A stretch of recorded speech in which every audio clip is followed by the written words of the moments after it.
the 30 seconds before you walk out the door, you may be sending your cat signals you never intended to send. Most owners have no idea they're doing it. You check your phone, you grab your keys, you look around the room to make sure you haven't forgotten anything, and then because you feel a little guilty about leaving, you suddenly give your cat a huge goodbye. You scoop them up. You talk to them in a high, excited voice. You give them one last long cuddle, and then you walk out. It feels loving. It feels completely normal. But here's the part most people misunderstand. We do not have strong evidence that one dramatic goodbye automatically causes a cat to become anxious or spend hours in a state of hidden stress. Cats are individuals. Some barely react when their owner leaves. Others show separation-related behaviors in certain situations. And research on cat separation-related problems is still developing. The important point is not that every cat is secretly panicking when you leave. The important point is that cats are highly sensitive to their environment, their routines, and the way their needs are managed. So instead of trying to control your cat's nervous system with one magical 30-second ritual, let's talk about what the evidence actually supports. Because the goal is not to make your cat emotionally dependent on you. The goal is to make their environment predictable, comfortable, and appropriate for normal feline behavior. And by the end of this video, you'll know exactly what to check before you leave your cat alone. Step 1. Use the slow blink instead of forcing a goodbye. Most owners do one of two things before leaving. They either completely ignore their cat because they think attention will make the separation harder, or they suddenly become extremely affectionate. They call their cat, they pick them up, they hug them, they keep touching them until the last possible second. But cats don't necessarily need a dramatic emotional goodbye. In fact, one of the most interesting areas of cat-human communication involves something much simpler: the slow blink. You may have seen your cat look at you with soft, partially closed eyes. Maybe they slowly narrow their eyes, pause, and then open them again. For a long time, cat owners described this as a sign of relaxation. Then researchers tested the interaction more directly.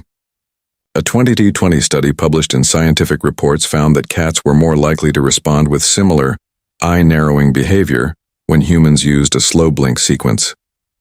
In another part of the study, cats were also more likely to approach a person after a slow blink interaction than after a neutral expression. That does not mean the slow blink is a magical anxiety treatment, and it does not prove that one slow blink before you leave will prevent separation problems. But it does suggest that slow blinking can function as a positive form of communication between cats and humans. So what should you do? Instead of grabbing your cat and making the last 2 minutes emotionally intense, simply look toward them. Relax your face. Avoid staring aggressively, and slowly close your eyes for a moment before opening them again. If your cat responds, great. If they don't, that's fine too. You don't need to force the interaction. You are simply offering a calm signal in a language your cat may already understand. And that's the important difference. You are not demanding affection. You are not asking your cat to prove they missed you. You are just communicating. Step 2. Read your cat's body language before you leave. Before you start thinking about how to calm your cat, you need to know what state your cat is already in, and this is where many owners make a huge mistake. They look at the face.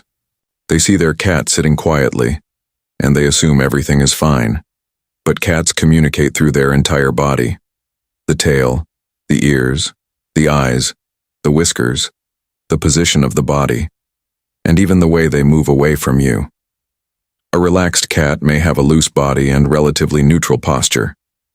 A cat that is becoming more alert may change their ear position, body posture, or tail movement. A rapidly flicking or lashing tail can be associated with arousal or irritation. Ears turned sideways or flattened can indicate discomfort or fear, especially when combined with other body language signals. And a cat with a tense body, lowered posture, or attempts to hide may be showing that they are uncomfortable. But here's something extremely important. No single body language signal should be treated like a perfect translation. A tail flick does not automatically mean, I am stressed. A cat may move their tail for different reasons depending on the situation.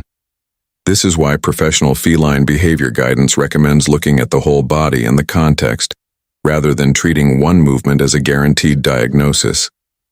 So take 15 seconds before you leave. Don't stare at your cat like you're conducting a scientific experiment. Just look. Are they relaxed? Are they hiding? Are they already showing signs of discomfort? Are they eating normally? Are they moving normally? If something seems unusual, don't assume it's simply emotional stress. Sudden changes in behavior can also have medical causes, and that's where many internet cat videos get dangerous. They label every change as anxiety. Every unusual behavior becomes, your cat is secretly stressed. But real feline behavior is more complicated than that. Your cat is communicating.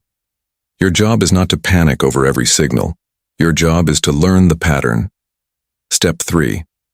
Stop assuming that every touch is calming. This is where the original advice gets especially misleading. You may have heard that cats carry hidden tension in their jaw, ears, or cheeks, and that rubbing specific facial areas somehow activates their nervous system's regulatory system. That sounds scientific, but the evidence does not support the idea that you can simply massage your cat's cheeks for 30 seconds and release hidden tension from their nervous system. Cats do have facial scent glands.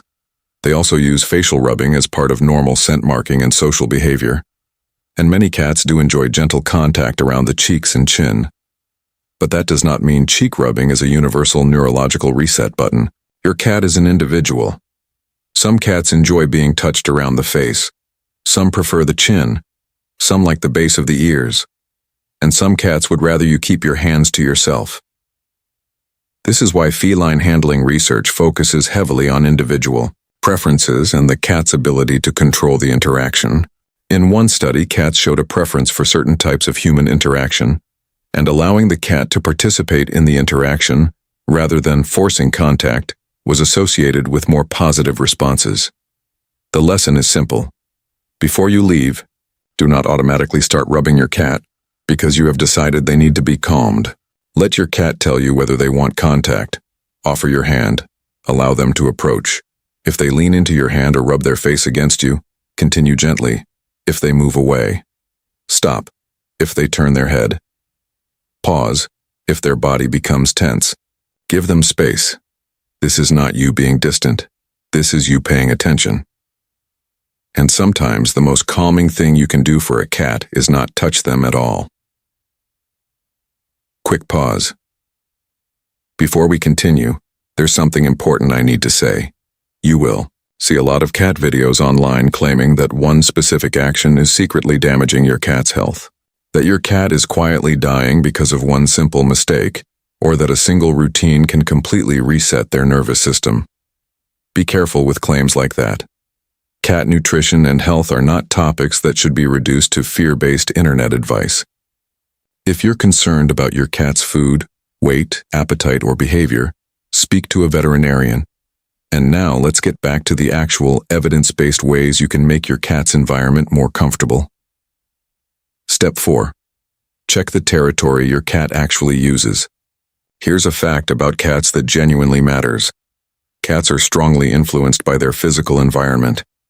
This does not mean that cats bond to a territory instead of bonding with people. That is an oversimplification. Research has shown that cats can form meaningful social relationships with humans, and some cats show behaviors consistent with attachment and separation-related distress. At the same time, feline veterinary guidelines consistently emphasize the importance of the cat's physical environment. Their food, their water, their resting places, their litter area, their scratching opportunities, their play, and their ability to move through their environment safely. So before you leave, take a quick look around. Is your cat's water available? Is the litter box accessible? Has something blocked their usual resting place?